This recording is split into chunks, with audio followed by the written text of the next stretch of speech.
So you heard that when someone dies traumatically, that they're already kind of ejected from their body. Yes. So I've heard this too.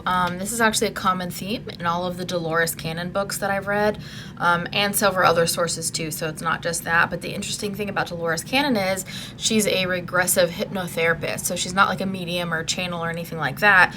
The information doesn't come from her; it comes from the subconscious of all of her clients, which is really cool because then it's like, well, how can that not be true? You know what I mean? Because she's heard these things, these same things over decades, and the same information, and it repeats and it validates, and it's just fascinating. This is why I am such a proponent for her work.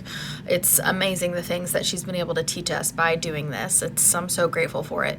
So I have read that too. I am not 100% sure if it's every time, but it feels like that is a likelihood that it's every time, or at least almost every time, because there's never, like a complete constant 100% across the board.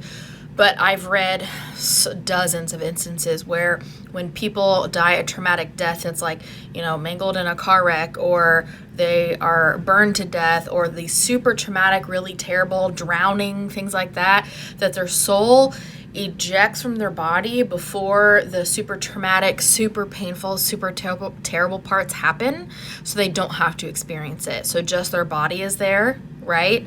I even read one where it was somebody who was burned at the stake, the Salem witch trials, and this was a past life regression one from Dolores Cannon. I can't remember which book though.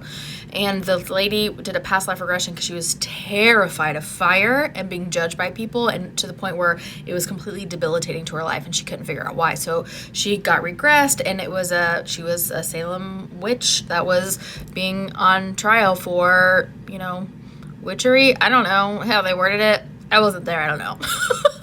Anyway, I'm hungry. I need to eat. So she was on trial, and they burned her at the stake. And so while they burned her at the stake, she said that she initially started screaming just by like a reaction, right? But then she was upset that she was screaming, and she goes, I won't give them the satisfaction of screaming because what they're doing is wrong and it's terrible and they're not even right? Because it was awful. And so she decided to leave her body in that moment. Well, her body still was screaming because it was like I was on autopilot, and I remember her being upset that her body was still screaming because it was like giving them satisfaction. So the body is still on autopilot, but she did not have to personally experience that, which I find amazing. I also find great comfort in that, especially being an ICU nurse, and I get some of these patients in, and it's terrible. It's terrible what these poor people had to go through, and so it makes me feel better too. But yeah, traumatic, your body ejects, so you don't have to go through it.